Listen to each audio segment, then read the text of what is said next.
Une pauvre fille, livrée comme une marchandise, croyait être abandonnée à l'aube. Mais cette nuit-là, le millionnaire se perdit dans son regard et ne put la laisser partir. Si vous aimez les histoires d'amour et les romances, abonnez-vous à cette chaîne et laissez un commentaire. Nous publions des vidéos comme celle-ci tous les jours. Lire la suite. La pluie de septembre tombait lourdement sur les vitres de l'appartement à Saint-Germain-des-Prés et Sophie observait les gouttes qui coulaient comme des larmes qu'elle-même ne parvenait plus à verser. À 24 ans, elle avait appris que pleurer était un luxe que des femmes comme elle ne pouvaient pas se permettre. Le luxe était pour ceux qui avaient des choix, et elle avait découvert trop tôt que ces choix n'avaient jamais vraiment été les siens. Le reflet dans la vitre montrait une femme qui avait appris à se façonner selon les attentes des autres. Cheveux châtains lisses, toujours impeccables. Des yeux verts qui avaient un jour brillé de rêves personnels, maintenant entraînés à ne refléter que ce que les autres voulaient voir. Elle portait un ensemble jupe et veste gris discret, le genre de vêtements qui disait professionnel, mais qui cachait la vérité sur ce qu'elle faisait réellement pour survivre. « Sophie, tu dois te préparer. Ce soir est important. » La voix de Camille résonna dans le couloir de l'appartement partagé à Montmartre. Camille était son agent, comme elle aimait se définir, une femme d'une 50aine d'années qui avait transformé l'exploitation d'autrui en une affaire lucrative, toujours justifiée par des phrases comme « je t'aide à réussir dans la vie » ou « ces connexions vont t'ouvrir des portes ». Sophie ferma les yeux et respira profondément. Elle se souvint de l'époque où elle vivait encore avec sa mère et son frère cadet dans une maison louée à la Courneuve, dans la banlieue nord de Paris. Sa mère, Madame Moreau, était une femme qui portait le poids de 2 trahisons, celle du mari qui était parti quand l'argent s'était épuisé et celle de la vie qui avait promis la dignité en échange d'un travail honnête, mais n'avait livré que des factures impossibles à payer à la fin du mois. « Ma fille, tu es belle, tu es intelligente. Tu dois utiliser cela à ton avantage, » disait Madame Moreau, toujours avec ce ton qui mêlait pragmatisme cruel et amour déformé. « Ton frère doit terminer ses études. Il deviendra médecin. Il nous sortira de cette vie. Mais pour cela, tu dois aider. » Et ainsi, Sophie devint le pont pour soutenir les rêves de son frère, pour maintenir les apparences de la famille, pour payer les dettes invisibles qu'une société inégale exige de ceux qui naissent sans privilèges. D'abord, ce furent des travaux de réception lors d'événements, puis accompagner des hommes d'affaires lors de dîners sociaux, jusqu'à ce que les lignes deviennent si floues qu'elle-même ne savait plus où finissait la survie et où commençait la dégradation. Sophie. Camille apparut à la porte de la chambre, déjà vêtue d'un tailleur rouge criard et de bijoux dorés qui brillaient comme des avertissements. « L'événement est à l'hôtel Ritz. Tu sais ce que cela signifie, n'est-ce pas? L'élite économique, parisienne, hommes d'affaires, politiciens, personnes influentes. Ce n'est pas n'importe quel endroit. » Sophie acquiesça en silence, marchant vers l'armoire. Elle savait exactement ce que cela signifiait. Cela signifiait qu'elle serait exposée, évaluée, cotée comme une marchandise dans une vente aux enchères, silencieuse. La robe que Camille avait choisie pour elle était suspendue là, noire, ajustée, élégante, mais stratégiquement révélatrice. Une robe qui disait tout et rien à la fois. Rappelle-toi de ce dont nous avons discuté. Tu es là en tant qu'accompagnatrice sociale de l'homme d'affaires Richard Martin. Il a 60 ans, il est en train de conclure un contrat milliardaire avec le groupe Duval & Associés. Ton rôle est d'être sympathique, élégante et flexible avec ses demandes. Camille fit une pause, observant le visage de Sophie dans le miroir. C'est une soirée importante, ma chérie. Ce qui en sortira pourrait changer ta vie. Changer la vie. Sophie faillit rire de l'ironie. Sa vie avait déjà été changée tant de fois par des décisions étrangères qu'elle ne savait même plus quelle était la version originale d'elle-même. Elle enfila la robe noire, chaussa les escarpins à talons hauts qui faisaient souffrir ses pieds, appliqua le maquillage avec la précision d'une actrice se préparant pour un rôle qu'elle méprisait. L'hôtel Ritz sur la place Vendôme était exactement comme elle l'avait imaginé. Opulence discrète, le genre de luxe qui murmure sa supériorité au lieu de la crier. Le hall était une mer de marbre et de cristal où des hommes en costumes italiens conversaient en petits groupes et des femmes impeccablement vêtues souriaient avec une perfection calculée. Richard Martin, l'attendait près du bar. Un homme de taille moyenne, cheveux grisonnants coiffés en arrière, avec le genre de posture qui vient de décennies à commander des personnes et des décisions. Ses yeux parcoururent Sophie de haut en bas, comme quelqu'un qui évalue un investissement. « Sophie, n'est-ce pas ?» Il tendit la main et elle remarqua la Rolex dorée, l'alliance qu'il ne s'était pas donné la peine de cacher. « Camille m'a dit que vous étiez spécial. J'espère que c'est vrai. » Sa main resta dans la sienne quelques secondes de plus que ce qui aurait été approprié. Sophie sourit du sourire qu'elle avait appris à fabriquer, celui qui disait « Je suis disponible » sans compromettre sa dignité apparente. « Le plaisir est pour moi, monsieur Martin. »« Richard, s'il vous plaît.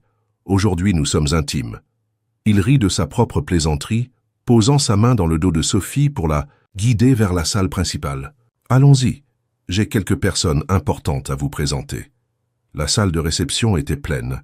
Sophie reconnut quelques visages des médias, des politiciens dont les scandales remplissaient les pages des journaux, des hommes d'affaires qui faisaient à la une de l'économie, des socialites qui avaient transformé la futilité en profession. C'était le genre d'environnement où l'argent parlait plus fort que la morale, où des accords étaient conclus entre un toast et un autre, où des personnes comme elle servaient de décoration vivante pour des égos gonflés. « Sophie, je voudrais vous présenter à Antoine Duval. » Richard la conduisit vers un groupe d'hommes qui conversaient avec animation près des fenêtres qui donnaient vue sur la place Vendôme. Antoine est l'actionnaire majoritaire du groupe qui va révolutionner le marché de la technologie en France. Antoine Duval était un homme différent des autres dans la salle, plus grand, avec des épaules larges qui remplissaient bien le smoking sombre, des cheveux noirs avec quelques fils gris aux tempes. Mais c'étaient les yeux qui attirèrent l'attention, gris comme l'acier, intenses, du genre qui semble voir au-delà de ce que les autres préfèrent cacher. Quand Richard fit les présentations, Antoine salua Sophie d'une poignée de main ferme mais douce, et elle remarqua quelque chose d'inhabituel. Il la regardait dans les yeux, pas dans le décolleté. « Sophie », il répéta son nom comme s'il testait le son. « C'est un joli nom, il signifie sagesse. Merci. » Elle fut légèrement déconcertée. Elle n'était pas habituée aux hommes de ce cercle qui s'intéressaient à l'étymologie de son nom. La conversation porta sur les affaires, la politique, le football. Sophie resta aux côtés de Richard, souriant quand c'était approprié, acquiesçant quand c'était nécessaire, interprétant le rôle qui lui avait été assigné. Mais elle sentait le regard d'Antoine sur elle occasionnellement. Un regard qui n'était pas évaluateur comme celui des autres hommes, mais presque, préoccupé. Au fil de la soirée, les intentions de Richard devinrent plus claires. Ses mains commencèrent à devenir plus audacieuses, ses commentaires plus directs, ses regards plus possessifs, quand il suggéra qu'ils aillent discuter. Dans un endroit plus intime, Sophie sentit son estomac se contracter. Elle connaissait bien ce scénario. « Excusez-moi », la voix grave d'Antoine interrompit. Il s'approcha du groupe qui s'était formé autour de Richard. « Je dois vous parler du contrat que nous discutons. C'est urgent. » Richard fronça les sourcils, clairement irrité par l'interruption. « Cela ne peut pas attendre, je suis occupé. » Malheureusement, non. Antoine maintint un ton respectueux, mais ferme. Ce sont des détails qui pourraient compromettre tout l'accord. Mes avocats ont insisté pour que j'éclaircisse cela aujourd'hui même. Il y eut une hésitation. L'argent parla plus fort que le désir, et Richard s'excusa auprès de Sophie, promettant de revenir bientôt. Elle resta seule près du bar, feignant l'intérêt pour son verre, tout en essayant de décider si cette interruption était une coïncidence ou intentionnelle. « Pardonnez-moi l'intrusion. » Antoine apparut à côté d'elle, demandant un whisky simple au barman. « Mais vous sembliez mal à l'aise. » Sophie l'étudia un moment. « Et qu'est-ce que vous savez de mon confort ?»« Plus que je ne le voudrais. » Il but une gorgée, observant le mouvement de la salle. « Je reconnais quelqu'un qui ne veut pas être là où il est. »« Vous êtes psychologue ?»« Non, juste quelqu'un qui a déjà été dans des endroits où il ne voulait pas être. » Antoine se tourna vers elle, et de nouveau ses yeux gris l'étudièrent, avec une intensité déconcertante. « Puis-je vous poser une question indiscrète ?» Sophie faillit rire. « Lors d'une soirée comme celle-ci, existe-t-il une question qui ne soit pas indiscrète ? Êtes-vous ici parce que vous le voulez ?» La question la prit au dépourvu. Personne ne lui avait jamais demandé cela, ni Camille, ni Richard, ni sa propre mère. Tous supposaient qu'elle était là parce qu'elle avait choisi. d'être là parce que c'était ce qu'elle voulait, ce qu'elle méritait, ce qui lui revenait. C'est une question très dangereuse, monsieur Duval. François, s'il vous plaît. Et dangereuse pourquoi? Parce qu'elle implique que j'ai le choix. Ils restèrent silencieux quelques instants, observant la fête continuer autour d'eux. Des politiciens faisaient des discours sur l'éthique tout en concluant des accords douteux, des hommes d'affaires parlaient de responsabilité sociale, tout, et en exploitant les lacunes de la législation du travail, des jeunes femmes circulaient dans la salle comme des trophées vivants d'hommes puissants. Tout le monde a le choix, Sophie. Parfois, c'est juste une question d'avoir le courage de faire le bon choix. Facile à dire quand on a assez d'argent pour assumer les conséquences de ses choix. François acquiesça, comme si elle avait touché un point sensible. Vous avez raison. Pardonnez-moi pour l'arrogance. Avant qu'elle ne puisse répondre, Richard revint, visiblement irrité. François, j'espère que cette conversation urgente vaut la peine du temps que vous m'avez fait perdre. Certainement. François termina son whisky et posa le verre vide sur le comptoir. En fait, je dois discuter avec vous d'un changement substantiel dans l'accord. Quel genre de changement? Le genre qui implique des questions morales que mon entreprise ne peut ignorer. François regarda directement Sophie, puis reporta son regard sur Richard. Nous ne concluons pas d'affaires avec des personnes qui considèrent d'autres êtres humains comme des marchandises. Le silence qui suivit fut assourdissant. Richard mit quelques secondes à traiter ce qu'il venait d'entendre, et quand il comprit, son visage se contracta en une expression de colère mal contenue. « De quoi diable parlez-vous?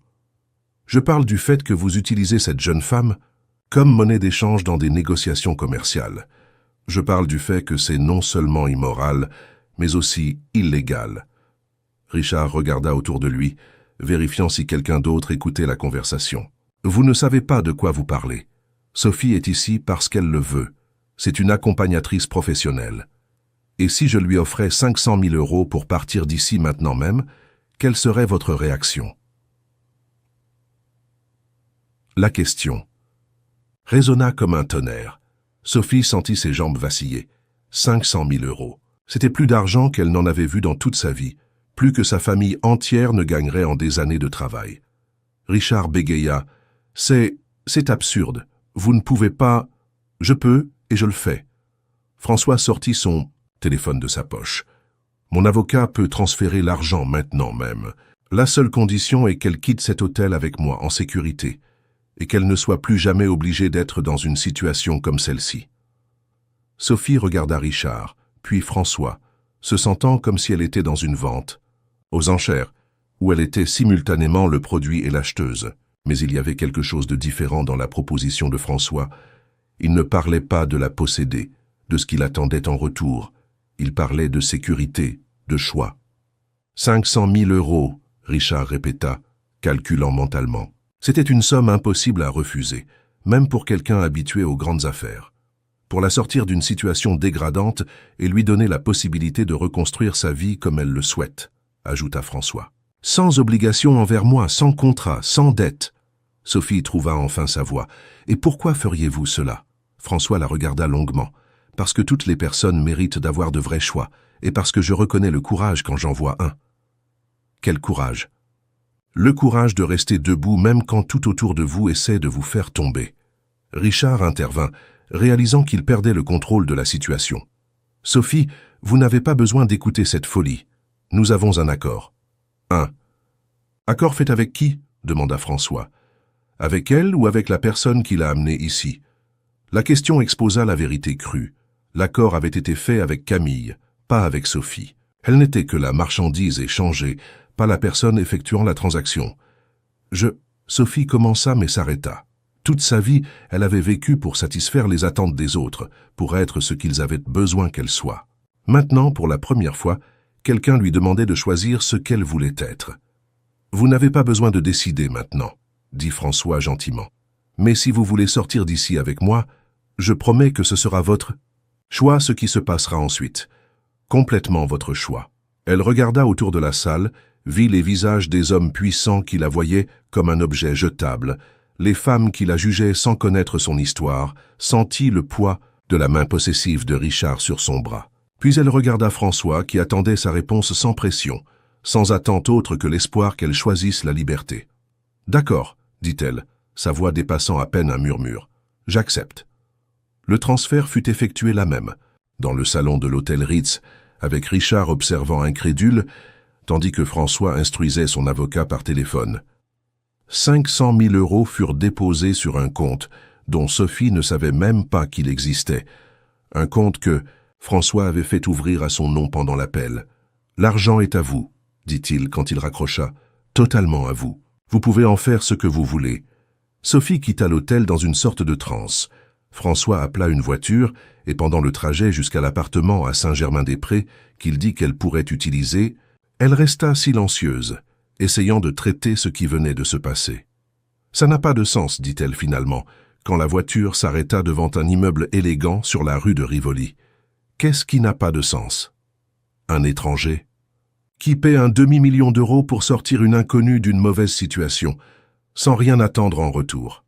François descendit de la voiture et lui ouvrit la porte. « Je ne suis pas complètement altruiste. J'attends quelque chose en retour, oui. » Le cœur de Sophie s'accéléra. Bien sûr, il y avait toujours une contrepartie. « J'espère que vous découvrirez qui vous êtes quand personne ne vous dit qui vous devriez être, » continua-t-il. « J'espère que vous aurez la chance de faire des choix basés sur ce que vous voulez, pas sur ce qu'ils ont besoin que vous vouliez. Et j'espère qu'un jour, quand vous regarderez en arrière, vous saurez que cela en valait la peine. » Ils montèrent jusqu'au 12e étage. L'appartement était élégant mais accueillant, décoré avec goût sans ostentation. Il avait une vue splendide sur la ville, une cuisine équipée, 2 chambres spacieuses. « Vous pouvez rester ici aussi longtemps que vous en aurez besoin, » dit François, lui remettant un jeu de clés. « Il n'y a pas de délai, pas de condition. C'est à vous tant que vous le voudrez. Et qu'attendez-vous de moi? Rien, absolument rien. » Il s'arrêta près de la porte.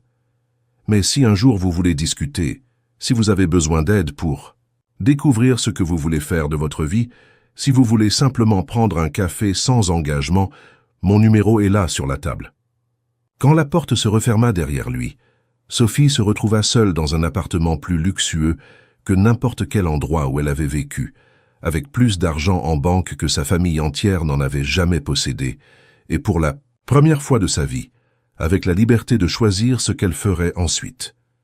Elle marcha jusqu'à la fenêtre et regarda la ville en contrebas. Paris s'étendait à l'infini sous les lumières nocturnes. Une métropole de possibilités et de rêves perdus. Elle appuya son front contre la vitre froide et, finalement, se permit de pleurer. Non pas des larmes de désespoir, mais de soulagement, d'espoir. Pour la première fois depuis des années, Sophie était seule parce qu'elle voulait être seule. Et cette petite liberté semblait plus précieuse que tous les 500 000 € déposés sur son compte. Les premiers jours dans l'appartement de Saint-Germain-des-Prés passèrent comme un rêve étrange dont Sophie craignait de se réveiller. Elle se levait tous les matins en s'attendant à ce que quelqu'un frappe à la porte pour lui dire que c'était une erreur, qu'elle devait retourner à la dure réalité d'où elle venait. Mais les matins se transformaient en après-midi, et les après-midi en soirée, et la liberté était toujours là, tangible comme le café qu'elle préparait dans la cuisine équipée, réelle, comme la vue de la ville qui s'étendait au-delà, des fenêtres du 12e étage.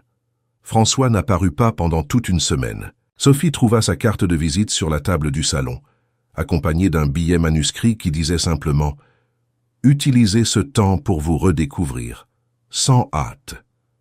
L'écriture était ferme, élégante, du genre qui suggérait des années de bonne éducation et de décisions prises avec assurance. Durant ces premiers jours, elle explora chaque pièce comme une enfant découvrant un nouveau monde. L'appartement avait 2 suites. Un salon spacieux avec une décoration au ton beige et bleu marine, une cuisine moderne avec îlot central et un petit balcon avec vue sur les vieux immeubles du quartier. Mais ce fut dans la 2e suite qu'elle fit une découverte qui changerait tout. La porte de la chambre était entr'ouverte, révélant un espace qui clairement n'était pas utilisé comme chambre à coucher. Les murs étaient tapissés d'un matériau qui semblait absorber les sons. Il y avait quelques étagères avec des livres et, dans le coin près de la fenêtre, couvert d'un drap de velours bordeaux, quelque chose qui éveilla immédiatement sa curiosité. Quand elle retira le drap, Sophie dut retenir son souffle. C'était un violoncelle. Pas n'importe quel violoncelle, mais un instrument magnifique, avec un vernis rougeâtre qui brillait même sous la douce lumière de l'après-midi. Les cordes étaient accordées. L'archet reposait à côté, comme si quelqu'un avait joué récemment. Elle n'avait pas joué depuis ses 16 ans, quand elle vivait encore avec sa mère et rêvait d'étudier la musique au conservatoire. Cette époque, elle avait un violoncelle prêté par l'école, un vieil instrument éraflé, mais qui entre ses mains produisait des mélodies qui faisaient taire les voisins pour écouter. Madame Moreau disait souvent que c'était une perte de temps, que la musique ne payait pas les factures, qu'elle devait se concentrer sur des choses pratiques. Maintenant, 8 ans plus tard, Sophie se retrouva à toucher les cordes avec hésitation, testant la tension, se rappelant la position des doigts. Le son qui émergea était désaccordé, rauque, comme la voix de quelqu'un qui ne parle pas depuis longtemps. Mais c'était de la musique. C'était sa musique. Cette nuit-là, elle joua jusqu'à ce que ses mains lui fassent mal. Des pièces qu'elle avait apprises dans son adolescence revinrent à sa mémoire comme des fragments de rêve. Des mélodies qu'elle avait elle-même composées et jamais écrites ressurgirent des coins les plus cachés de son âme. Chaque note était un morceau d'elle-même qu'elle récupérait, chaque accord une petite victoire contre les années où elle avait été obligée de faire taire son essence. C'est ainsi que François la trouva 3 jours plus tard, quand il apparut dans l'appartement sans prévenir. Sophie jouait sa propre version des Feuilles mortes, transformant la chanson en quelque chose de mélancolique et profond, quand elle entendit le bruit de la clé dans la serrure. Elle s'arrêta immédiatement, le visage rouge d'embarras. « Excusez-moi, je ne savais pas que vous viendriez aujourd'hui. » François resta immobile à la porte de la pièce, les mains dans les poches de son pantalon habillé sombre, l'observant avec une expression qu'elle n'arrivait pas à déchiffrer. Il était différent, moins formel. La cravate avait disparu, les 2 premiers boutons de sa chemise blanche étaient ouverts, et il y avait une douceur dans ses yeux gris qu'elle n'avait pas remarquée auparavant. « Ne vous arrêtez pas, dit-il. « S'il vous plaît. J'étais juste, vous étiez vous-même, pour la première fois depuis que nous nous sommes rencontrés. » Il s'approcha lentement, comme quelqu'un qui ne veut pas effrayer un oiseau sauvage. « C'est à vous ? Le violoncelle ? Non, bien sûr que non. Je pensais qu'il était à vous. » François secoua la tête. « Il était à ma sœur. Elle est décédée il y a 3 ans. Cancer. » Il toucha légèrement une des cordes, produisant une note grave qui vibra dans l'air entre eux. Isabelle disait toujours que, quand elle trouverait quelqu'un qui ferait chanter l'instrument à nouveau, elle saurait qu'il était au bon endroit. Sophie sentit une douleur dans sa poitrine. « Je n'aurais pas dû toucher sans permission. Si, vous auriez dû. La musique n'est pas faite pour... » Restez silencieuse. François tira une chaise et s'assit près d'elle. « Vous jouez magnifiquement. Où avez-vous appris ?»« À l'école publique de la Courneuve. Nous avions un projet de musique classique. C'était le seul moment de la journée où je me sentais complète. Et vous avez arrêté pourquoi ?» La question ramena des souvenirs que Sophie préférait garder enterrés. Elle se souvint du jour où sa mère avait vendu le violoncelle prêté par l'école, prétendant qu'ils avaient besoin d'argent pour les médicaments de son frère cadet, qui souffrait d'une pneumonie. Plus tard, elle découvrit que l'argent avait été utilisé pour payer une dette de jeu de l'ex-mari de Madame Moreau. « La vie est arrivée », répondit-elle simplement. François acquiesça, comme s'il comprenait que certaines blessures étaient trop profondes pour être exposées. Rapidement, « Puis-je vous poser une question ? Pourquoi avez-vous accepté ma proposition cette nuit-là » Sophie réfléchit à la question pendant quelques secondes. « Parce que, pour la première fois, quelqu'un m'a demandé ce que je voulais. Pas ce que je devrais vouloir, pas ce qui serait mieux pour tout le monde, mais ce que je voulais vraiment. Et que voulez-vous maintenant ? Sincèrement, je ne sais pas. J'ai passé tellement de temps à être ce dont les autres avaient besoin que j'ai perdu le contact avec qui je suis vraiment. » Elle caressa délicatement les cordes du violoncelle. « Mais quand je joue, j'ai l'impression de me souvenir. » François resta silencieux quelques instants, observant les mains de Sophie sur l'instrument. « Aimeriez-vous reprendre vos études de musique ?»« Avec quel argent ? Le conservatoire est cher. Vous avez 500 000 €. Que vous m'avez donné. Ce n'est pas vraiment mon argent. Si, ça l'est. C'est devenu le vôtre au moment où il a été déposé sur votre compte. » François se pencha en avant, les yeux brillants de ce qui semblait être de l'enthousiasme contenu. « Sophie, vous pouvez faire tout ce que vous voulez de votre vie. Littéralement, tout ce que vous voulez. » L'idée était à la fois libératrice et terrifiante. Une liberté complète après des années d'oppression peut être plus effrayante que les chaînes auxquelles on s'était habitué. Et pourquoi est-ce important pour vous? François hésita, comme s'il décidait combien révéler. Parce que je reconnais une âme emprisonnée quand j'en vois une. Et parce que... Il fit une pause, passant sa main dans ses cheveux. Parce que vous me rappelez qu'il existe encore des personnes authentiques dans un monde plein de masques. À ce moment, le regardant sous la lumière dorée de l'après-midi, qui entrait par la fenêtre, Sophie réalisa que François Dubois n'était pas seulement l'homme d'affaires puissant qu'elle avait rencontré à l'hôtel. Il y avait une vulnérabilité en lui, une profondeur qu'il gardait soigneusement cachée du monde des affaires brutales où il vivait. « Vous êtes marié ?» La question sortit avant qu'elle ne puisse se retenir. « Divorcé. Depuis 5 ans. » Il sourit avec ironie. « Apparemment, je suis meilleur pour faire de l'argent que pour maintenir des relations. » Des enfants? Non.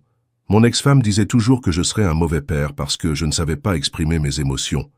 François regarda par la fenêtre. Peut-être qu'elle avait raison. Sophie étudia son profil, remarquant la tension dans sa mâchoire, la tristesse discrète qu'il tentait de cacher. Les personnes blessées trouvent parfois difficile de reconnaître la capacité d'amour chez d'autres personnes blessées. Il se tourna vers elle, surpris. « Vous pensez que je suis blessé? Je pense que nous le sommes tous. La différence est que certaines personnes réussissent à utiliser leurs cicatrices pour reconnaître la douleur des autres et essayer d'aider. » C'est à ce moment que quelque chose changea entre eux. Ce ne fut pas de la passion instantanée, ni une attirance physique évidente. Ce fut une reconnaissance. 2 personnes qui avaient appris à protéger leur cœur, identifiant l'une chez l'autre la même capacité à ressentir profondément dans un monde qui punissait la sensibilité. « Sophie, » dit François doucement, « aimeriez-vous dîner avec moi ce soir? Pas comme une obligation, pas comme un remerciement, juste parce que j'aimerais votre compagnie. » C'était la première fois que quelqu'un l'invitait à quelque chose, simplement parce qu'il désirait sa présence, pas parce qu'elle représentait un quelconque avantage ou utilité. « Oui, » répondit-elle. « J'aimerais beaucoup. » Le dîner eut lieu dans la cuisine même de l'appartement. François apporta des ingrédients frais du marché, saucisses de Montpellier, fromage des Alpes, vin rouge de la région de Bordeaux. Pendant qu'ils cuisinaient, ensemble, Sophie découvrit qu'il avait un sens de l'humour subtil, qu'il aimait le jazz et la littérature française et qu'il savait préparer un risotto mieux que beaucoup de chefs professionnels. « J'ai appris à cuisiner quand je suis venu à Paris, » expliqua-t-il tout en faisant revenir les ingrédients. « J'avais 18 ans. Je venais d'un petit village de Provence pour étudier l'ingénierie à Polytechnique. Ma mère disait toujours qu'un homme qui ne sait pas cuisiner ne sait pas prendre soin de lui-même. » D'où en Provence? Grasse. Ma famille avait une petite exploitation de lavande. Quand mon père est mort, nous avons tout perdu à cause des banques. Il remuait le risotto avec des mouvements précis. Mais Sophie remarqua la tension dans ses épaules lorsqu'il parlait du passé.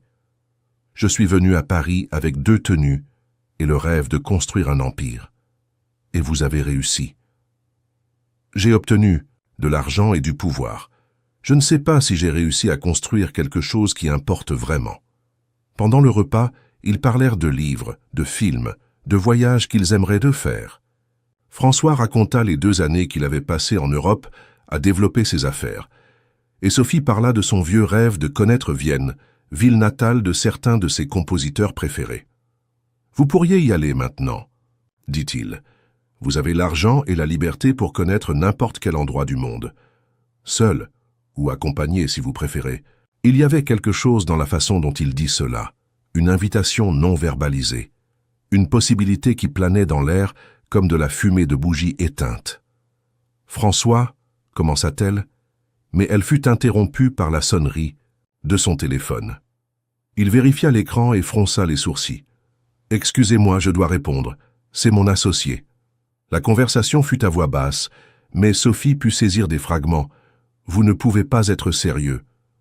Cela va détruire notre réputation. Je dois résoudre cela. » Personnellement, quand il raccrocha, François semblait préoccupé. « Des problèmes ?» demanda-t-elle. « Rien qui ne puisse être résolu. » Il essaya de sourire, mais la tension demeurait. « Désolé. » les affaires. Mais Sophie comprit que ce n'était pas seulement les affaires. Il y avait quelque chose de personnel dans sa préoccupation, quelque chose qui avait à voir avec elle. Dans les jours qui suivirent, François commença à visiter l'appartement plus fréquemment. Parfois, il apportait du travail et restait sur son ordinateur portable pendant qu'elle pratiquait le violoncelle. D'autres fois, il discutait simplement de sujets aléatoires, politique française, cuisine régionale, différences culturelles entre Paris et la province. Sophie découvrit qu'il lisait avec voracité, qu'il avait des opinions fortes sur la justice sociale et que malgré sa richesse, il maintenait des habitudes simples qui révélaient ses origines modestes. Ce fut lors d'un de ces après-midi, alors qu'elle jouait une pièce mélancolique de Fauré, que François reçut une visite inattendue. L'interphone sonna et la voix du concierge annonça « Monsieur François, il y a une dame ici qui dit être votre ex-femme. Elle dit que c'est urgent. » François devint visiblement tendu. « Faites-la monter. »« Ex-femme » Sophie arrêta de jouer. « Hélène, nous ne nous sommes pas parlé depuis 2 ans. » Il passa sa main dans ses cheveux, geste qu'elle commençait à reconnaître comme un signe de nervosité. Ça doit être lié au problème que j'ai mentionné hier. Quand Hélène Dubois entra dans l'appartement, Sophie comprit immédiatement pourquoi François l'avait épousée. Grande, blonde, élégante, avec le genre de beauté sophistiquée qui vient du berceau et de bon gène. Elle portait un tailleur beige qui coûtait plus que ce que la plupart des gens gagnent en un an, et portait un sac en cuir que Sophie reconnut comme étant d'une marque européenne exclusive. François. Hélène le salua d'un baiser sur la joue, ignorant complètement la présence de Sophie. Nous devons parler. Hélène, voici Sophie. Sophie, mon ex-femme, Hélène. Hélène regarda enfin Sophie, et son sourire professionnel ne cachait pas l'évaluation critique qu'elle faisait. C'était le genre de regard que Sophie connaissait bien. Le regard de quelqu'un qui détermine instantanément la classe sociale et la valeur d'une personne basée sur l'apparence et la posture. « Enchantée, » dit Hélène, tendant une main glacée. « Vous êtes la nouvelle assistante de François ?» Le mot « assistante » fut prononcé avec un ton qui rendait clair ce qu'Hélène pensait vraiment du rôle de Sophie ici. Sophie est... François commença, mais s'arrêta, comme s'il ne savait pas exactement comment la définir. « Je suis une amie, » dit fermement Sophie, « et j'étais justement sur le point de sortir. Excusez-moi. » Elle commença à se diriger vers la chambre, mais la voix d'Hélène l'arrêta. « Attendez un moment. Ne seriez-vous pas l'accompagnatrice que François a achetée au Ritz la semaine dernière ?» Le silence qui suivit fut assourdissant. Sophie sentit le sang quitter son visage. François serra les poings, la mâchoire contractée de fureur, mal contenue. « Hélène, » sa voix sortit basse, dangereuse, « fais attention à ce que tu vas dire. »« Oh, mon cher, tu n'as pas besoin de la protéger. Tout le monde sait déjà. » Hélène s'assit sur le canapé, comme si elle était dans sa propre maison. « Richard Martin a raconté à la moitié de Paris que tu as payé un demi-million pour une fille. Ça cause un scandale délicieux dans les cercles sociaux. » Sophie sentit ses jambes faiblir. C'était exactement ce qu'elle craignait qu'il arrive. L'histoire avait été déformée, transformée en quelque chose de sordide et humiliant. La version de Richard omet quelques détails importants, dit François. Comme le fait qu'il exploitait une femme vulnérable. Vulnérable ? Hélène rit. François, mon cher, tu as toujours été naïf avec les femmes. Elle a vu une opportunité et en a profité. 500 000 € pour une nuit de travail. Excellente affaire. Arrête. La voix de Sophie sortit plus forte qu'elle ne l'espérait. Arrête tout de suite. Hélène se tourna vers elle avec les sourcils arqués. Pardon ? Tu ne me connais pas. Tu ne sais rien de mon histoire ou des circonstances qui m'ont conduite à cet hôtel. Sophie s'approcha et Hélène put voir la détermination dans ses yeux verts. Tu peux juger, tu peux répandre des rumeurs, tu peux essayer d'humilier, mais tu ne réussiras pas à me faire honte d'avoir choisi la dignité. Dignité ? Hélène sourit avec cruauté. C'est comme ça que tu appelles être entretenue par un homme riche ? Je ne suis entretenue par personne. François m'a donné l'opportunité de choisir mon propre chemin, sans attente, sans obligation. Si tu ne peux pas comprendre ça, le problème n'est pas le mien. François observait la confrontation avec un mélange de fierté et d'inquiétude. Hélène, clairement pas habituée à être confrontée, surtout par quelqu'un qu'elle considérait comme inférieur, resta momentanément sans voix. « François, dit-elle finalement, se tournant vers lui, Je suis venu ici en ami. Tes associés sont inquiets. Cette situation affecte l'image de l'entreprise. Les investisseurs remettent en question ton jugement. Quels investisseurs? Ceux du fonds allemand. Ils ont une politique stricte concernant le comportement des dirigeants. Ils pensent que tu pourrais être victime de chantage ou manipulé. François rit amèrement.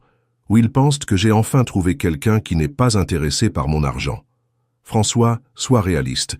Tu as payé 500 000. Ce euro pour une prostituée et maintenant tu... Hélène fit un geste en direction de l'appartement. Joues au prince charmant. Comment cela paraît-il pour le monde? Le mot prostituée résonna dans l'environnement comme une gifle. Sophie sentit des larmes piquer ses yeux, non de tristesse mais de colère. Sors d'ici, dit-elle doucement. Comment? Sors d'ici, Sophie cria, se surprenant elle-même par la force de sa propre voix. Sors de chez moi maintenant même. Hélène se leva, indignée. Ta maison? François, tu lui as aussi donné une propriété? Oui, dit simplement François, et elle a tout à fait le droit de te demander de partir.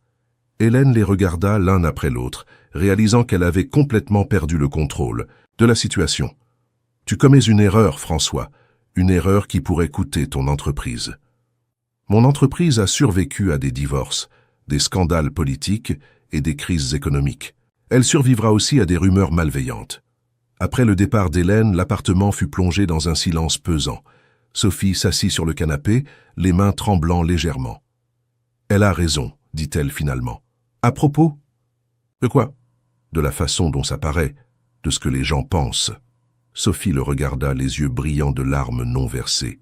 « Je vais détruire ta réputation. » François s'assit à côté d'elle, maintenant une distance respectueuse. « Ma réputation a été construite sur mon travail, mon intégrité, ma capacité à prendre des décisions difficiles. Si les gens veulent te juger sur la base de rumeurs, c'est leur problème. Mais mes affaires sont solides, et si un investisseur est assez mesquin pour ne pas séparer vie personnelle et compétences professionnelles, ce n'est pas le genre de partenaire que je veux de toute façon. » Sophie étudia son visage. « Pourquoi fais-tu cela? Pourquoi risques-tu tant pour quelqu'un que tu connais depuis si peu de temps ?» François resta silencieux pendant un long moment. Quand il parla enfin, sa voix était chargée d'une honnêteté. Crue, parce que pour la première fois depuis des années, je me réveille le matin avec l'envie de vivre la journée. Parce que quand tu joues du violoncelle, j'ai l'impression que le monde a de nouveau un sens. Parce que quand tu souris vraiment, je me souviens de la raison pour laquelle j'ai construit tout ça. Il se tourna vers elle. Et parce que, quand je te regarde, je vois qui j'aurais pu être si je n'avais pas laissé le monde me durcir. La confession flotta dans l'air entre eux, vulnérable et puissante. Sophie sentit quelque chose bouger dans sa poitrine, une émotion qu'elle n'avait pas ressentie depuis des années. « François, » murmura-t-elle. « Oui? J'ai peur. De moi? De moi-même. De ce que je commence à ressentir pour toi. » Il tendit la main et elle la prit avec hésitation. Ses doigts étaient chauds, fermes, sûrs. « Tu n'as pas besoin d'avoir peur, » dit-il doucement. « Nous pouvons aller lentement. Nous pouvons construire cela au rythme que tu voudras. » Cette nuit-là, pour la première fois depuis qu'ils s'étaient rencontrés, François resta dans l'appartement jusqu'à tard. Il ne se passa rien d'autre que des conversations et quelques pauses, chargées de tensions émotionnelles, mais quand il partit finalement, Sophie savait que quelque chose de fondamental avait changé entre eux. Elle tombait amoureuse. Non pas de l'homme qui l'avait sauvée, mais de l'homme qui la respectait. Non pas pour l'argent ou le statut, mais pour la façon dont il la faisait se sentir entière à nouveau. Et cela, réalisa-t-elle, était bien plus dangereux que tout ce qu'Hélène ou les commérages de Paris pouvaient faire contre eux. 3 semaines s'étaient écoulées depuis la visite d'Hélène, et Paris vivait l'un de ses automnes les plus intenses. Les matins arrivaient avec un brouillard dense qui enveloppait les immeubles de Saint-Germain-des-Prés, créant une atmosphère presque cinématographique que Sophie observait depuis le balcon de l'appartement en prenant son café. François avait commencé à apparaître tous les matins, toujours avec une excuse différente, des documents qu'il devait réviser, des appels importants qu'il ferait mieux d'ici, ou simplement parce que le café de la Taille, boulangerie du coin, était meilleur que celui du bureau. La vérité était qu'aucun des deux ne pouvait plus passer une journée sans voir l'autre. Leur routine matinale était devenue sacrée. François arrivait à 7 heures avec des pains, frais de la boulangerie du Père Laurent sur la rue de Bussy, et Sophie préparait le café comme il l'aimait, fort, sans sucre, servi dans de petites tasses qu'elle avait achetées spécialement pour lui dans une boutique d'antiquités de Montmartre. Ils parlèrent de politique, des livres qu'ils lisaient, des nouvelles du jour, mais il y avait toujours un courant souterrain de tensions non résolues entre eux, un magnétisme qui grandissait à chaque regard prolongé, à chaque contact accidentel, des mains en se passant le sucre. « J'ai une proposition pour vous », dit François un mardi, tandis qu'il observait Sophie préparer des œufs brouillés au fromage des Alpes. Elle portait un simple t-shirt blanc et un jean, les cheveux attachés, en un chignon négligé, mais pour lui, elle paraissait plus belle que n'importe quel mannequin de magazine. « Quel genre de proposition ?» demanda Sophie sans se retourner, mais il perçut le sourire dans sa voix. Professeur de violoncelle, l'une des meilleures du pays. Maintenant, elle se retourna, le sourcil arqué. « Comment ça ?» Marie Laurent. Elle a étudié à la Juilliard, à New York, a joué avec certains des plus grands orchestres du monde. Elle a pris sa retraite il y a 5 ans et donne maintenant des cours particuliers à un groupe très sélect d'élèves. François but une gorgée de café observant sa réaction. « Je lui ai parlé hier. Elle a dit qu'elle aimerait vous rencontrer. » Sophie éteignit le feu, le cœur battant. « François, vous ne pouvez pas continuer à faire ça. » « Faire quoi ?»« Résoudre ma vie à ma place. Payer pour des choses que je n'ai pas demandées. » François se leva et s'approcha d'elle, s'arrêtant à une distance respectueuse, mais assez proche pour qu'elle puisse sentir le parfum subtil de son eau de Cologne. « Je ne paie rien. Marie a dit que si vous avez vraiment le talent que je crois que vous avez, elle donnerait les cours en échange de votre participation à certains événements caritatifs qu'elle organise. Et si je n'ai pas assez de talent ? Impossible. » La certitude dans sa voix la fit rougir. « Mais si par quelque miracle elle n'est pas impressionnée par vous, je promets que je n'interférerai plus jamais dans vos décisions musicales. » Sophie étudia son visage, cherchant des signes de manipulation ou de condescendance, mais ne trouva que de la sincérité et quelque chose de plus profond qu'elle ne pouvait nommer. « Pourquoi est-ce si important pour vous ?» François hésita, passant sa main dans ses cheveux dans un geste qu'elle connaissait bien désormais. « Parce que quand vous jouez, je vois la personne que vous êtes vraiment, pas la personne que le monde a essayé de vous faire croire que vous deviez être. » La réponse la désarma complètement. « D'accord, » dit-elle doucement. « Je rencontrerai cette professeure. » Le rendez-vous avec Marie Laurent fut fixé pour vendredi dans son appartement du Marais. Sophie passa la semaine entière nerveuse, pratiquant obsessionnellement, essayant de se rappeler des techniques qu'elle avait apprises des années auparavant. François s'était proposé pour l'accompagner, mais elle avait dit qu'elle devait faire cela seule. La professeure habitait dans un hôtel particulier ancien de la rue des Archives, avec un jardin de devant plein de jasmin et une porte en bois sculptée qui semblait avoir des histoires à raconter. Marie avait environ 60 ans, des cheveux gris attachés en un chignon élégant, des yeux sombres et pénétrants qui semblaient en voir l'âme des gens. « Alors c'est vous la protégée de François Dubois », fut la première chose qu'elle dit. Quand Sophie se présenta, « Je ne suis la protégée de personne », Marie sourit comme si la réponse l'avait positivement surprise. « Intéressant. Entrez, ma chère. Voyons si vous jouez aussi bien que vous défendez votre indépendance. » L'appartement était un temple de la musique classique. Des partitions empilées dans tous les coins, des photographies de grands concerts au mur, 3 violoncelles d'époques différentes exposées comme des œuvres d'art. Marie conduisit Sophie vers une salle à l'acoustique parfaite et lui offrit l'un des instruments. « Jouez quelque chose qui signifie quelque chose pour vous, » dit-elle, s'asseyant dans un fauteuil en cuir. Sophie respira profondément et choisit une pièce qu'elle avait répétée depuis l'enfance, le prélude de la suite numéro 1 de Bach. Dans les premières mesures, ses mains tremblèrent légèrement. Mais, au fur et à mesure que la musique coulait, elle oublia la professeure, le test, tout sauf la mélodie qui jaillissait de l'instrument comme l'eau d'une source. Quand elle termina, le silence s'étendit pendant de longues secondes. Marie avait les yeux fermés, un sourire discret sur les lèvres. « Combien d'années avez-vous arrêté de jouer ?» demanda-t-elle finalement. « 8. Et avant cela, combien de temps avez-vous étudié ?»« 4 ans. à l'école publique, avec une professeure qui venait une fois par semaine. Marie ouvrit les yeux et la regarda directement. « Ma chère, vous avez un talent naturel exceptionnel. Votre technique doit être affinée, bien sûr, mais le plus important, vous l'avez déjà, l'âme. La musique sans âme n'est que du bruit organisé. » Sophie sentit des larmes piquer ses yeux. « Vous acceptez de me donner des cours ?»« J'accepte, à une condition. »« Laquelle ? Que vous promettiez de ne plus jamais arrêter de jouer. Le monde a peu de vrais musiciens. Nous ne pouvons pas nous permettre d'en gaspiller un seul. » Quand Sophie revint à l'appartement cet après-midi-là, elle trouva François qui l'attendait dans le salon, visiblement anxieux. « Alors ?» demanda-t-il avant même qu'elle n'ait retiré la clé de la serrure. « Elle a dit que j'ai une âme musicale. » Sophie ne put contenir le sourire qui s'étalait sur son visage. « Je vais avoir des cours 2 fois par semaine. » François se leva, du canapé d'un bond, et avant que l'un d'eux ne puisse penser à ce qu'il faisait, elle était dans ses bras. L'étreinte commença comme une célébration, mais quand leurs yeux se rencontrèrent, quelque chose changea dans l'air entre eux. François prit son visage entre ses mains, ses pouces caressant les joues de Sophie. « Je suis si fier de vous, » murmura-t-il. François commença-t-elle, mais ne put terminer sa phrase. Il y avait quelque chose dans la façon dont il la regardait qui faisait battre son cœur plus vite. « Puis-je vous embrasser ?»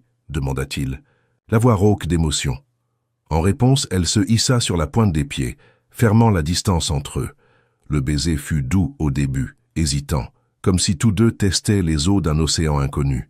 Puis il s'approfondit, chargé de semaines de tensions réprimées, de conversations pleines de sous-entendus, de regards qui en disaient plus que les mots.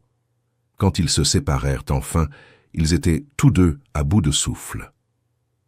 « Cela change. Tout, » murmura Sophie. « J'espère bien, » répondit François, approchant son front du sien. Mais comme c'est souvent le cas dans les moments les plus parfaits, la réalité décida d'intervenir. L'interphone sonna, strident et insistant. « Mademoiselle. »« Sophie, » vint la voix du concierge, « il y a des personnes ici qui vous cherchent. Elles disent qu'elles sont de la famille. » Le sang de Sophie se glaça. « Famille ?» Elle savait exactement qui c'était avant même de descendre vérifier.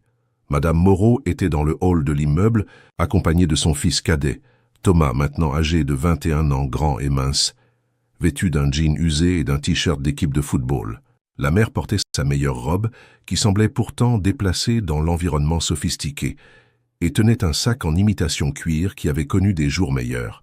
« Maman, » dit Sophie, sa voix sortant plus froide qu'elle ne l'avait voulu, « que faites-vous ici ?»« Je suis venue chercher ma fille, » répondit Madame Moreau, le menton relevé dans une démonstration de dignité blessée. « Nous avons appris que tu t'impliques avec un homme marié, riche, qui t'utilise. Il ne m'utilise pas, et il n'est pas marié. »« Sophie, » intervint Thomas, la voix chargée d'embarras. « Maman s'inquiète, tout le monde dans le quartier en parle. On dit que tu es devenue la maîtresse d'un homme d'affaires, qu'il t'a acheté dans un endroit louche. » La phrase frappa Sophie comme un coup de poing dans l'estomac. Même déformée et simplifiée, il y avait un noyau de vérité qui faisait plus mal que n'importe quel mensonge. « Vous ne savez rien, » dit-elle, mais elle sentit sa voix trembler. « Je sais que ma fille habite dans la maison d'un homme qu'elle ne connaît pas depuis 2 mois, » rétorqua Madame Moreau. « Je sais qu'elle porte des vêtements chers, qu'elle se déplace en voiture avec chauffeur, qu'elle vit dans un luxe qui n'est pas le nôtre. Et qu'est-ce qu'il y a de mal à cela? Ce qu'il y a de mal, c'est que rien dans la vie n'est gratuit. Sophie, cet homme voudra quelque chose en retour, et quand il le voudra, tu ne pourras pas dire non. » François choisit précisément ce moment pour apparaître dans le hall. Il revenait d'une réunion, costume sombre, impeccable, posture confiante, à de quelqu'un habitué à commander. Mais quand il vit la scène, son expression devint prudente. « Sophie. » Il s'approcha. « Tout va bien. Alors c'est vous. » Madame Moreau le dévisagea sans intimidation. Pour une femme qui avait nettoyé des maisons toute sa vie, affronter des hommes riches n'était pas une nouveauté. « C'est vous qui profitez. »« Ça de ma fille. »« Maman, arrête !» intervint Sophie, mortifiée. « Je n'arrêterai pas. J'ai le droit de savoir quel genre d'homme est impliqué avec ma fille. » Madame Moreau s'approcha de François qui, bien que plus grand, sembla légèrement reculer, devant la force de la matriarche. Combien lui payez-vous? Combien coûte ma fille par mois? Madame, commença François, la voix contrôlée mais tendue. Vous êtes mal informée. Je ne paie rien à Sophie. Notre relation n'est pas financière. Non? Madame Moreau pointa du doigt les vêtements de sa fille, les bijoux discrets que François lui avait offerts. Et ces choses? Et cet appartement de riche? Elle a toujours eu ça? François regarda Sophie, cherchant des conseils sur la façon de gérer la situation, mais elle semblait paralysée entre l'humiliation et la culpabilité. Maman. Thomas tenta d'apaiser la situation. Parlons-en à la maison. Nous n'avons pas besoin de faire ça ici. Si nous devons le faire, parce que ma fille a oublié d'où elle vient, oublié qu'elle a une famille, oublié qu'elle a des responsabilités. Madame Moreau se tourna vers Sophie. Ton frère a abandonné ses études. Tu le savais? Il n'avait pas d'argent pour payer les frais. L'information frappa Sophie comme une gifle. Pourquoi? J'envoyais de l'argent tous les mois. Tu envoyais une misère. C'était à peine assez pour manger, alors pour payer une école privée. Madame Moreau fit un geste en direction du luxe environnant. Pendant ce temps, tu es ici, à jouer à la princesse. Je ne joue à rien du tout. Non? Alors pourquoi n'aides-tu pas vraiment ta famille? Pourquoi n'utilises-tu pas cet argent que cet homme te donne pour nous sortir de la pauvreté? François fit un pas en avant. Peut-être pourrions-nous discuter de cela. Vous ne me parlez pas, coupa Madame Moreau. Vous ne parlez que si c'est pour dire quand vous allez rendre ma fille à l'endroit où elle appartient.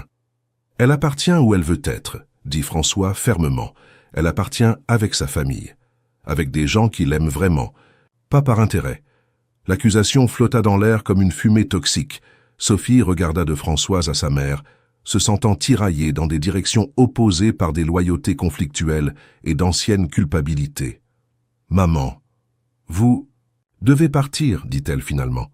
Je ne partirai pas sans toi. Alors vous resterez là pour toujours. » Madame Moreau étudia le visage de sa fille, cherchant des traces de la jeune fille obéissante qu'elle avait élevée, mais ne trouvant que la détermination qu'elle ne reconnaissait pas. « Cet homme t'a changé, dit-elle, comme si elle arrivait à une conclusion douloureuse. Il t'a fait oublier qui tu es. Il m'a aidé à me rappeler qui je suis, corrigea Sophie. Et qui es-tu? Pour la première fois de sa vie, Sophie put répondre à cette question avec certitude. Je suis quelqu'un qui mérite d'être aimé sans avoir à payer pour cela. Je suis quelqu'un qui a du talent et le droit de le développer. Je suis quelqu'un qui peut choisir son propre chemin. Choisir. Madame Moreau rit amèrement. Quel choix? Entre être pauvre avec dignité ou riche comme maîtresse. Le mot résonna dans le hall comme un coup de feu. François crispa les muscles, mais resta silencieux. Sophie sentit des larmes brûler ses yeux. Je ne suis la maîtresse de personne, et même si je l'étais, ce serait mon choix. Écoute-toi. Ma fille défendant une vie de péché. Ça suffit. La voix de François sortit basse mais chargée d'une autorité qui fit se tourner tout le monde vers lui. Madame, je respecte votre amour pour votre fille, mais je ne permettrai pas que vous la manquiez de respect de cette façon. Vous ne permettrez pas? Madame Moreau s'emporta. Qui pensez-vous être? Je suis l'homme qui est amoureux de votre fille, l'homme qui donnerait sa vie pour elle si nécessaire, l'homme qui la voit pour ce qu'elle est vraiment, extraordinaire. Cette confession publique prit tout le monde par surprise, y compris Sophie. François n'avait jamais dit qu'il l'aimait, n'avait jamais déclaré ses sentiments aussi ouvertement. « Amoureux » demanda Thomas, genuinement confus. « Mais tout le monde dit que vous l'avez acheté. Je l'ai sorti d'une situation dégradante.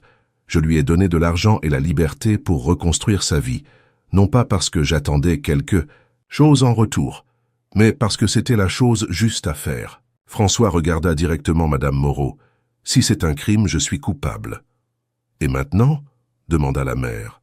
« Maintenant que vous avez prouvé que vous êtes un bon samaritain, que voulez-vous d'elle » François regarda Sophie et elle vit une vulnérabilité brute dans ses yeux. « Je veux la chance de construire une vie avec elle, si elle le veut, si elle m'accepte. » Le silence qui suivit ne fut interrompu que par le bruit de la circulation sur la rue de Rivoli.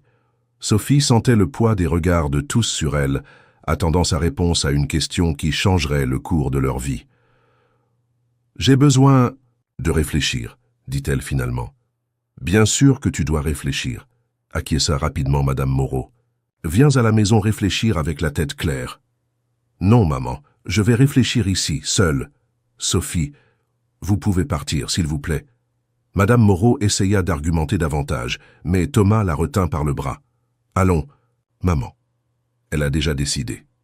Quand la famille partit, François et Sophie montèrent à l'appartement en silence. Le poids de la conversation dans le hall planait entre eux comme un nuage d'orage. « Désolé, » dit François quand ils arrivèrent. « Au salon, je ne voulais pas exposer nos sentiments de cette façon. »« Vous étiez sérieux à propos d'être amoureux ?» François se tourna vers elle, les mains dans les poches dans une tentative de paraître décontracté. Mais Sophie pouvait voir la tension dans ses épaules. Complètement sérieux. Pourquoi? Pourquoi je suis amoureux? Ou pourquoi je l'ai dit devant votre famille? Les deux. François marcha jusqu'à la fenêtre, observant la ville qui s'étendait au-delà de la vitre. Je suis amoureux parce que vous êtes courageuse quand vous devriez être lâche, gentille quand vous pourriez être amère, forte quand il serait plus facile d'être fragile, parce que quand vous jouez du violoncelle, j'ai l'impression d'entendre votre âme chanter, parce que vous me donnez envie d'être une meilleure personne. Il se tourna vers elle. Et je l'ai dit devant votre famille, parce que je ne voulais pas que vous ayez des doutes sur mes sentiments, pas après que votre mère ait suggéré que je vous utilisais. Sophie s'approcha de lui lentement. Et si elle avait raison? Et si je n'étais qu'une distraction temporaire pour vous? Alors je serais le plus grand idiot de Paris. François tendit la main et elle la prit. Sophie, je sais que notre histoire a commencé de façon peu conventionnelle. Je sais qu'il existe des différences entre nous qui vont au-delà de l'argent. Mais je sais aussi que ce que je ressens pour vous est réel. C'est la chose la plus réelle de ma vie. J'ai peur, avoua-t-elle. De moi? De croire que je mérite cela. De croire que quelqu'un peut m'aimer pour ce que je suis, pas pour ce que je peux offrir. François l'attira dans ses bras, et cette fois il n'y eut pas d'hésitation. Vous méritez tout le bien que la vie peut offrir, et plus encore. Ils s'embrassèrent à nouveau, mais cette fois le baiser portait le poids des confessions, des vulnérabilités exposées, des décisions qu'ils devraient prendre. Quand ils se séparèrent, Sophie savait qu'elle était arrivée à un point de non-retour. « François, » murmura-t-elle, « je suis amoureuse de vous, aussi. » Les mots sortirent comme un secret qu'elle avait gardé pendant des semaines, comme une vérité qui avait enfin trouvé le courage d'être dite. « Vous êtes sûr ?» En réponse, elle l'embrassa à nouveau, mettant toute sa certitude, toute sa peur, tout son espoir dans ce geste. Cette nuit-là, pour la première fois depuis qu'ils s'étaient rencontrés, François resta dans l'appartement jusqu'à l'aube. Ils parlèrent de tout, de l'avenir, des obstacles qu'ils affronteraient, des jugements qui viendraient. Quand il partit finalement, il était déjà plus de 2 heures du matin. Sophie se coucha seule dans le lit king-size de la chambre principale, mais pour la première fois depuis des semaines, elle ne se sentit pas seule. Elle se sentait aimée, désirée, valorisée, et pour la première fois de sa vie, elle sentait qu'elle méritait tout cela. Mais de l'autre côté de la ville, à la Courneuve, Madame Moreau ne parvenait pas à dormir. Allongée dans le lit, qu'elle partageait avec son fils cadet dans l'appartement de 2 pièces, elle planifiait ce qu'elle ferait pour ramener sa fille. Sophie pouvait être sous le charme maintenant, mais Madame Moreau connaissait les hommes riches. Elle savait que quand ils se lassèrent du jeu, ils jetaient leur maîtresse comme du papier usagé. Et elle ne permettrait pas que cela arrive à sa fille, pas sans combattre. Le lendemain matin, Madame Moreau passa 2 appels importants. Le premier était pour Camille, l'ancienne agent de Sophie. Le second était pour un journaliste d'investigation qu'elle connaissait dans le quartier. Quelqu'un qui recherchait toujours des histoires sur la corruption et les scandales de l'élite parisienne. Si François Dubois voulait sa fille, il devrait prouver qu'il la méritait. Et s'il ne la méritait pas, Madame Moreau s'assurerait que tout le monde le sache. La guerre pour l'âme et l'avenir de Sophie ne faisait que commencer. La tempête arriva un mardi de juin, quand Paris se réveilla, enveloppé dans une brume froide qui semblait présager des malheurs. Sophie était dans la cuisine en train de préparer le café, quand François fit irruption dans l'appartement, le visage crispé dans une expression qu'elle n'avait jamais vue auparavant. Il tenait un journal entre les mains, les pages froissées, comme si elles avaient été serrées avec beaucoup de force. « Nous devons parler, » dit-il, la voix tendue. Sophie éteignit le feu et se tourna vers lui, le cœur, battant déjà par le ton grave de sa voix. « Que s'est-il passé » François lui tendit le journal. À la une du cahier de la ville, un titre criant « Homme d'affaires millionnaire achète une prostituée pour un demi-million d'euros ». En dessous, une photo d'elle sortant de l'hôtel Ritz cette nuit fatidique et une autre de François dans son bureau. Les jambes de Sophie vacillèrent. D'une main tremblante, elle lut les premiers paragraphes de l'article. Le journaliste, Daniel Bertrand, avait reconstitué la soirée à l'hôtel avec des détails sordides. Interviewé Richard Martin, qui n'avait pas épargné les commentaires malveillants, et obtenu des témoignages de personnes qui se disaient proches de la famille de la jeune femme. Selon des sources proches de la famille, la jeune femme, de 24 ans, identifiée seulement comme Sophie M., était exploitée depuis des années par un réseau d'agents d'accompagnatrices de luxe. L'homme d'affaires François Dubois, connu pour ses affaires milliardaires et sa vie personnelle discrète, se serait impliqué avec la jeune femme après l'avoir achetée pour une somme que des sources estiment à 500 000 €. « Ma mère », murmura Sophie, reconnaissant les phrases que seule Madame Moreau aurait pu dire. « C'est ma mère qui a fait ça. » François s'approcha d'elle prudemment, comme on s'approche de quelqu'un de blessé. « Sophie. Elle a donné une interview. Elle a raconté notre histoire à un journaliste. » Des larmes commencèrent à couler sur le visage de Sophie, tandis qu'elle continuait à lire. « Elle a dit que vous m'utilisez, que je suis une prostituée entretenue. Vous n'êtes rien de tout cela. Vous savez que vous n'êtes rien de tout cela. Mais c'est comme ça que tout le monde va me voir. » Elle leva les yeux vers lui, et François sentit son cœur se briser en voyant la douleur brute dans son regard. « C'est comme ça qu'ils me verront, pour toujours. » Le téléphone de François sonna avec insistance. Il vérifia l'écran et rejeta l'appel, mais l'appareil se remit à sonner immédiatement. « C'est mon associé », expliqua-t-il, probablement au sujet de l'article. « Répondez, Sophie, répondez, François.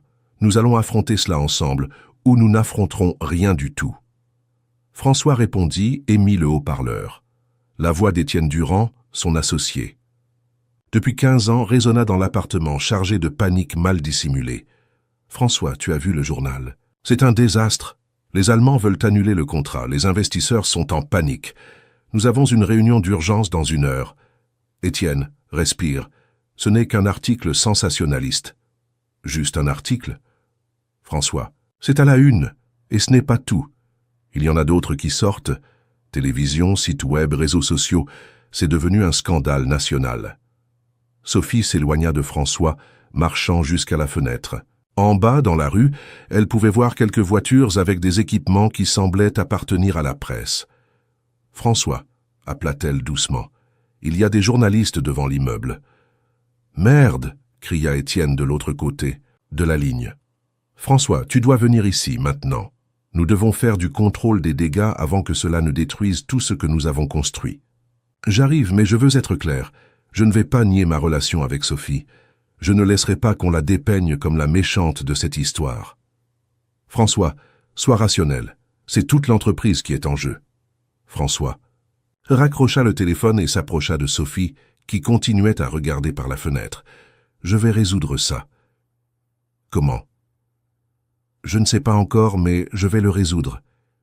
Et si vous n'y arrivez pas, et si cela détruit vraiment ? Tout ce que vous avez construit ?»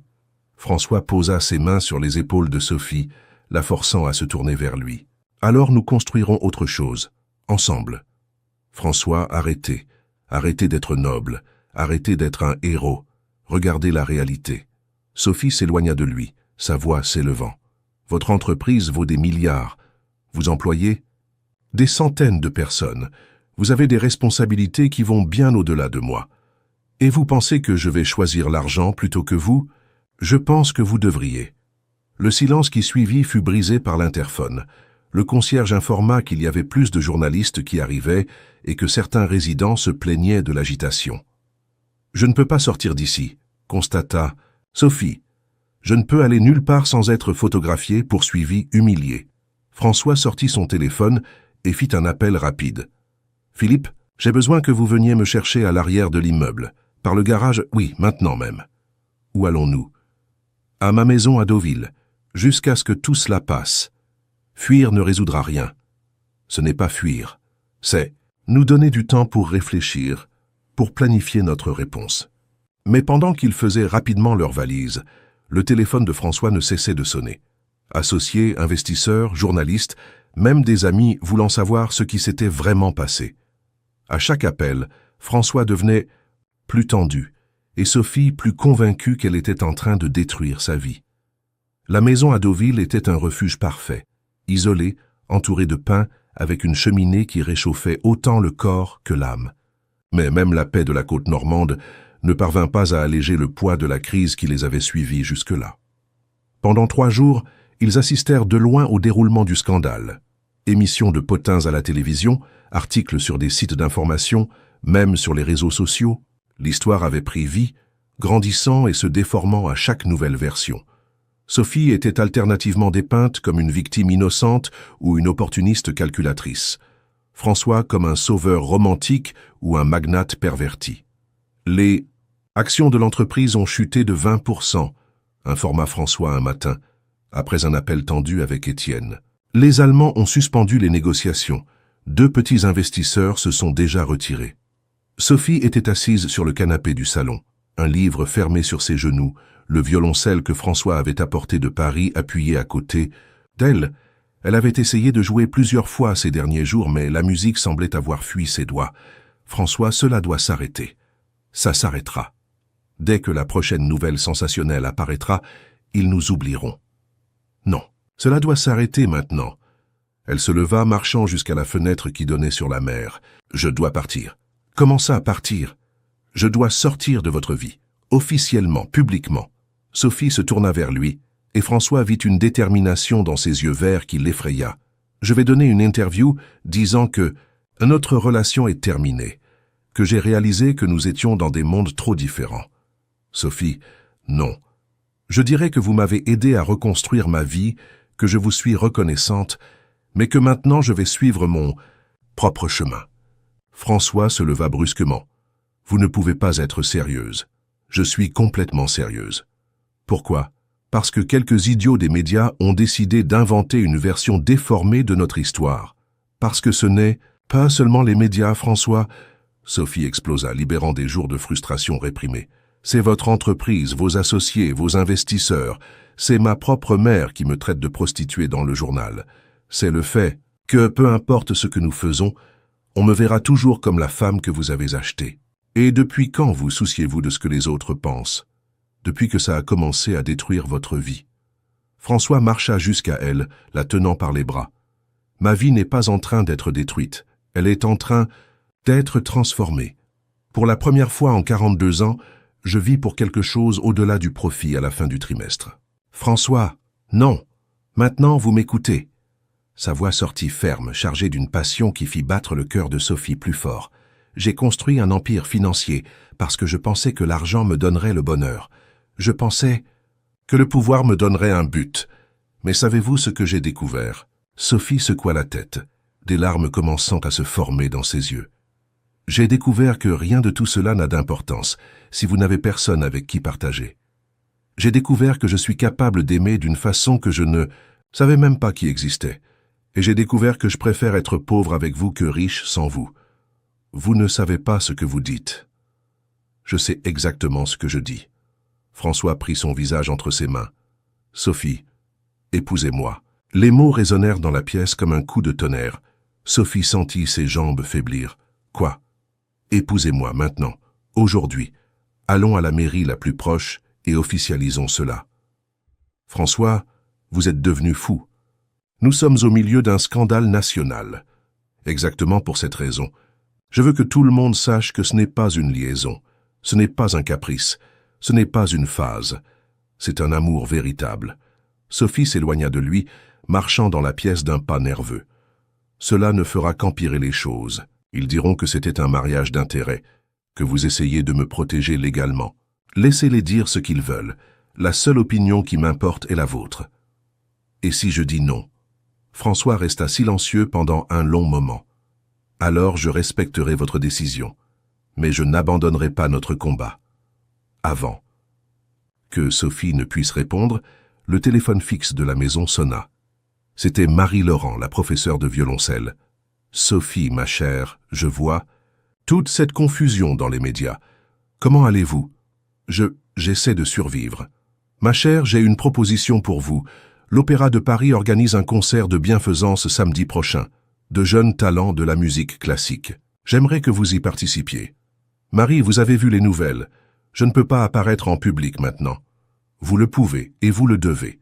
Savez-vous quelle est la meilleure réponse pour ceux qui essaient de définir qui vous êtes? Laquelle? Montrez qui vous êtes vraiment. La proposition résonna dans l'esprit de Sophie tout au long de la journée. Un concert à l'Opéra de Paris, l'une des scènes les plus prestigieuses de France. La chance d'être vue non comme la femme des scandales, mais comme la musicienne qu'elle avait toujours rêvé d'être. Cette nuit-là, pendant que François dormait, Sophie sortit sur la terrasse de la maison. Le froid de la côte mordait la peau, mais elle avait besoin de penser clairement. Elle observa les étoiles qui brillaient intensément, loin de la pollution lumineuse de Paris, et essaya d'imaginer comment serait le reste de sa vie. Elle pourrait fuir, prendre l'argent que François lui avait donné, déménager dans une autre ville, peut-être un autre pays, recommencer à zéro. Elle pourrait retourner chez elle, accepter que sa mère avait raison, qu'elle n'appartenait pas à ce monde. Ou elle pourrait se battre. Vous n'arrivez pas à dormir. La voix de François la fit se retourner. Il était à la porte de la terrasse, vêtu seulement d'un pantalon de pyjama, le torse nu, frissonnant de froid. Je réfléchissais. À propos de la demande en mariage? À propos de tout. Sophie soupira. François, avez-vous déjà pensé que ma mère pourrait avoir raison? Que nous sommes de mondes trop différents? Oui, et j'en suis arrivé à la conclusion qu'elle a tort. François s'approcha, l'enveloppant de ses bras par derrière. Nous ne sommes pas de mondes différents. Nous sommes du même monde. Le monde des gens qui savent que l'argent ne définit pas le caractère, que l'origine ne détermine pas la destinée, que l'amour véritable est plus rare que n'importe quelle fortune. Et si ça ne marche pas, alors au moins nous aurons essayé. Au moins nous aurons été assez courageux pour lutter pour quelque chose d'extraordinaire. Sophie se retourna dans ses bras, le regardant dans les yeux. Marie m'a invité à jouer à l'Opéra de Paris, un concert de bienfaisance. Vous allez accepter? J'y réfléchis. Ce serait une façon de montrer aux gens qui je suis vraiment. Pas la femme des tabloïds, mais la musicienne. Ce serait parfait, mais ce serait aussi m'exposer davantage, me mettre sous les projecteurs à un moment où tout ce que je veux, c'est disparaître. François caressa délicatement son visage. Sophie, vous avez un talent extraordinaire. La musique est votre langage, votre façon de vous connecter au monde. Si vous êtes prête pour cela, je serai au premier rang pour vous applaudir. Et si je ne suis pas prête? Alors nous attendrons jusqu'à ce que vous le soyez. Il n'y a pas d'urgence. Cette nuit-là, Sophie prit 2 décisions qui changeraient le cours de leur vie. La première, elle accepterait l'invitation de Marie à jouer à l'Opéra de Paris. La seconde, elle épouserait François Dubois. Les jours suivants furent un tourbillon de préparatifs. François appela Étienne et d'autres associés, convoquant une réunion à Paris. Non pas pour s'excuser ou reculer, mais pour préciser que sa vie personnelle n'était pas négociable. « Messieurs, dit-il, entrant dans la salle de réunion de l'entreprise comme un général marchant vers la bataille, je sais que vous êtes préoccupés par les événements récents. » Préoccupé est un euphémisme, répondit Étienne. François, nous avons besoin d'une stratégie de confinement, peut-être une séparation temporaire, jusqu'à ce que la poussière retombe. Il n'y aura pas de séparation, il y aura un mariage. Le silence dans la salle fut total. Les 5 associés se regardèrent comme si François avait annoncé qu'il liquidait l'entreprise. « François, tenta Charles, l'associé le plus ancien, es-tu sûr que c'est le bon moment pour... »« C'est le moment parfait. Je vais épouser Sophie au civil dès demain, et samedi elle fera ses débuts comme concertiste à l'Opéra de Paris. Vous êtes tous invités. »« François, c'est un suicide professionnel, murmura Étienne. »« Non, c'est enfin vivre véritablement. » François se leva. « Et maintenant, je vais donner une conférence de presse pour clarifier certains mensonges qui ont été publiés. » La conférence fut programmée pour jeudi, dans l'auditorium de l'immeuble de Dubois & Associés. François apparut seul, vêtu de son meilleur costume, la posture droite de quelqu'un qui n'avait rien à cacher. « Mesdames et messieurs journalistes, commença-t-il, regardant directement les caméras. J'ai convoqué cette conférence pour clarifier certains faits sur ma vie personnelle qui ont été déformés par la presse. » Les flashs crépitèrent comme des mitrailleuses. François respira profondément et continua. Il est vrai que j'ai rencontré Sophie dans une situation délicate. Il est vrai que j'ai payé une somme d'argent pour la sortir d'un environnement où elle était exploitée. Mais je ne l'ai pas achetée, je l'ai libérée. Les questions commencèrent à fuser de toutes parts. Monsieur Dubois, entretenez-vous une relation intime? J'entretiens une relation amoureuse avec une femme extraordinaire.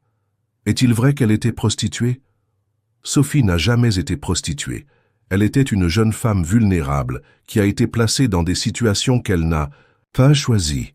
Allez-vous vous marier? François sourit pour la première fois depuis le début de la conférence. Demain à 10 heures, à la mairie du 6e arrondissement. Le brouhaha dans la salle augmenta. François leva la main demandant le silence. Je veux être très clair. J'aime Sophie, non pas malgré son histoire, mais à cause de la force qu'elle a montrée pour y survivre. N'importe quel homme serait chanceux d'avoir l'amour d'une femme comme elle. Et les problèmes dans l'entreprise? Les investisseurs qui se sont retirés. Les affaires vont et viennent. L'amour véritable est pour toute la vie. Si certains investisseurs ne peuvent pas séparer ma compétence professionnelle de ma vie personnelle, ce ne sont pas le genre de partenaires que je veux de toute façon. La conférence eut un écho dans tout le pays. Certains médias ont salué le courage et la sincérité de François. D'autres ont continué à spéculer sur les véritables motifs de la relation. Mais une chose était certaine, François Dubois avait mis toutes ses cartes sur la table. Pendant ce temps, Sophie se préparait pour le concert qui pourrait définir non seulement sa carrière, mais son identité publique. Marie venait à l'appartement tous les jours pour des répétitions, peaufinant chaque note, chaque mouvement de l'archet, chaque respiration entre les phrases musicales. « Vous êtes prête ?» dit Marie la veille du concert. « Techniquement et émotionnellement. Maintenant, il suffit de faire confiance à votre talent. Et si je bloque sur scène? Et si j'oublie tout? Cela n'arrivera pas. Mais si cela arrive, rappelez-vous, la musique n'est pas une question de perfection. C'est une question de vérité. Et vous avez plus de vérité dans une note que beaucoup de musiciens en ont dans toute une carrière. » Le vendredi matin, François et Sophie se marièrent civilement. La cérémonie fut simple, juste eux deux témoins que François connaissait et un petit groupe de journalistes qui avaient découvert où le mariage aurait lieu. Sophie portait une robe blanche simple qu'elle avait achetée dans une boutique du centre de Paris, et François était élégant comme toujours, mais il y avait une lumière dans ses yeux qu'elle n'avait jamais vue auparavant. « Acceptez-vous de prendre François Dubois pour époux ?» demanda le maire. « Oui, » répondit Sophie, la voix ferme malgré les larmes dans ses yeux. « Acceptez-vous de prendre Sophie Moreau pour épouse ?»« Oui, » dit François, tenant ses mains comme si elles étaient la chose la plus précieuse au monde. Le baiser fut doux, affectueux, chargé de promesses et d'espoir. Lorsqu'ils sortirent de la mairie, les photographes déclenchèrent des centaines de flashs. Mais cette fois, Sophie ne baissa pas la tête. Elle marcha aux côtés de son mari, la tête haute, un sourire discret mais authentique sur les lèvres. « Madame Dubois », cria un journaliste, « comment vous sentez-vous d'être l'une des femmes les plus discutées de France ?» Sophie s'arrêta et se tourna vers les caméras. « Je me sens reconnaissante d'avoir trouvé un homme qui me voit comme je suis, pas comme les autres veulent que je sois. Et demain, à l'Opéra de Paris, je montrerai à tous qui je suis vraiment. » Le samedi soir, l'Opéra de Paris était comble, pas seulement par les amateurs de musique classique, mais par la curiosité envers la femme qui était devenue le centre d'une polémique nationale. Dans les loges, la crème de la société parisienne se divisait entre partisans et détracteurs. Dans le public, des gens ordinaires qui avaient suivi l'histoire dans les journaux.